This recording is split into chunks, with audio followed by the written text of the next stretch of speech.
Hey everyone, today we'll be going over LeetCode problem 206, reverse linked list. This is another problem off the Blind 75 list, which is a list of problems commonly asked during technical interviews.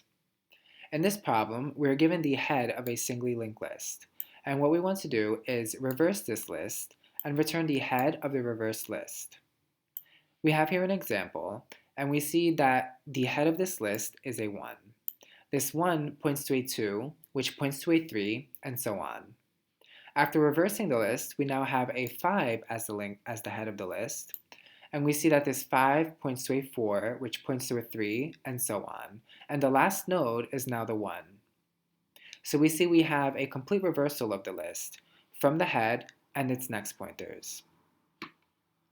I have drawn an example here to the right, so I can show you how we will complete this problem using an iterative linear time complexity solution.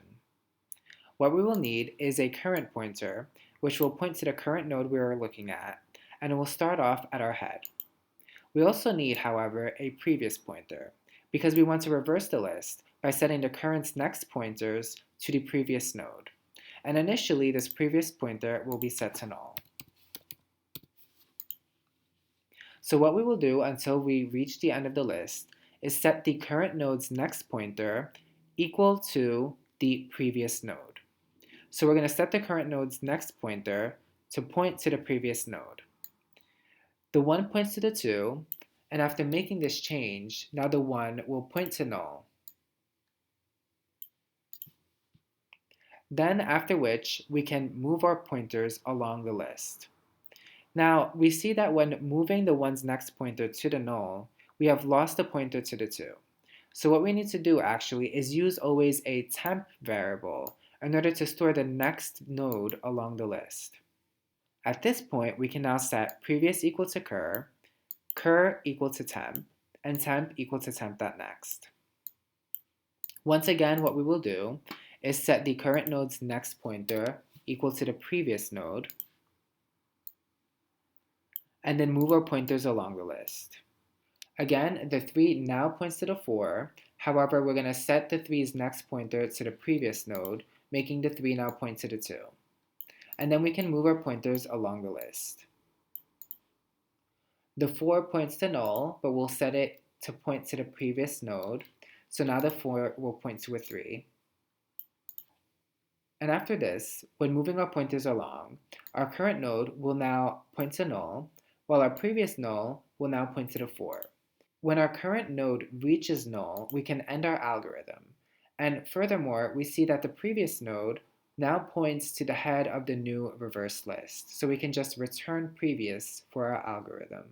We see that this algorithm is linear in time complexity because we only traverse the linked list once. And furthermore, it is constant in space complexity because we only have pointers to store nodes. We do not have any extra data structures to store any information. The code for this iterative solution will be pretty brief. We said we wanted to start off by creating a previous and a current pointer. And our previous pointer will be initialized to null, while our current pointer will be initialized to the head. Then while the current pointer exists, meaning we are not done with the list and the current node is not null, what we want to do is set our temp equal to current.next to store the next node, and then set current.next equal to the previous node. Having reversed the next arrow, we can now move our pointers along the list. So we can say previous is equal to current, and current is equal to temp. When we're done with this while loop, we can just return the previous node, which will now point to the new head of the list. Let's make sure this runs. And we see that it works efficiently. Thank you so much for watching this video. If you enjoyed it, please subscribe to my channel, and I'll see you on the next one.